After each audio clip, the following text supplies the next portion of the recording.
Down the yards on this hot, humid day as the Birds get ready to face the Angels. Last game of a 3-game series. Steve Melewski from masnsports.com joins me right now.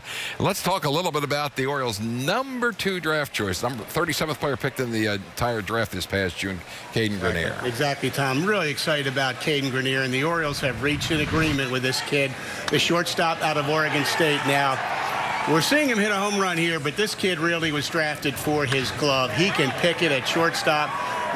He was the Pac-12 Defensive Player of the Year. He's one of the top defenders in all of college baseball. He won the Brooks Wallace Award. You know, when you think about some high position player draft picks in recent years for the Orioles, like DJ Stewart, say Ryan Mountcastle, their bat was ahead of their glove. But with this kid, the glove is ahead of the bat. I mean, he can make it happen on the bases, as you see. He hit over 300 this year, 319 average, hit over 400 on base. But the Orioles really love his makeup, his fiery nature. He's a smart kid. He won academic awards while at Oregon State, and they have reached an agreement with this 21-year-old Caden Grenier. His physical should be completed in a day or two, and they'll be able to announce his signing, and they're real excited about him. You know, we'll see him at maybe Aberdeen. Who knows, maybe even above that when he starts his pro career. Notice he wears number 2 like J.J. Hardy, and he's a shortstop. If he plays like J.J., they'll take it.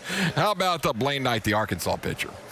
This kid's really fun to watch, Tom. The interesting thing is Grenier and Knight, they just played against each other in the College World Series where Oregon State beat Arkansas. But this kid, Blaine Knight, he was a 3rd-round pick. The Orioles are very close to an agreement with him. 4-pitch pitcher, 90-94 with a fastball. He can top at 97. He has some of the best spin rates, they say, in college baseball. Can really spin a slider. As you see it right there, the swing and miss. He's got a pretty good curveball. His changeup is developing. And his statistics in college this year were pretty remarkable. In 19 starts, he went 14-0. With an ERA of 2.80, he went 4-0 in the NCAA playoffs. He went 2-0 in the College World Series, and he won Game 1 where he beat Oregon State, giving up just 1 run. So a real competitive kid. They love that. There were several pitchers in the SEC drafted ahead of him, and in head-to-head matchups with, say, Casey Mize, who was the number 1 pick, Blaine Knight won.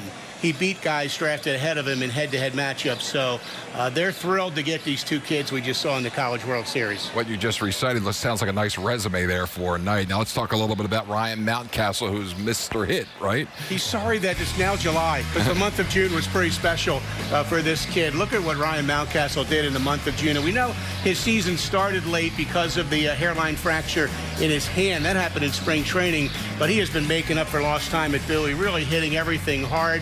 Driving the ball. They made a little tweak with his batting recently where Keith Bodie, the hitting coach there, when he would complete his swing, he would kind of be dipping down a little bit. So they got him to stand more tall in his stance, and they think it's really helped him drive the ball more, hit the ball to all fields. His play at third base, okay, that's still in question. The arm, is it going to play or not? I was over there earlier this week, and I saw him make several nice plays at Bowie, including one to the backhand side to end the game. So I think Mountcastle is really having a solid year at AA. He's just 21. And a brief synopsis on D.L. Hall. He's coming on. Let's not forget about this kid, the 1st-round draft pick from last year out of a Georgia high school, the prep left-hander.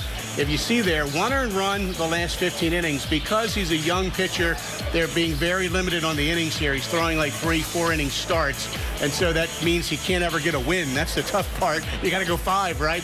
But last night he pitched 4 scoreless and 1 earned run in his last 15 innings. So D.L. Hall kind of slowly but surely is making some progress that they like, and we're starting to see it on the stat sheet as well. We always appreciate Steve Melewski stopping by, updating us on the minors. Check him out on masnsports.com.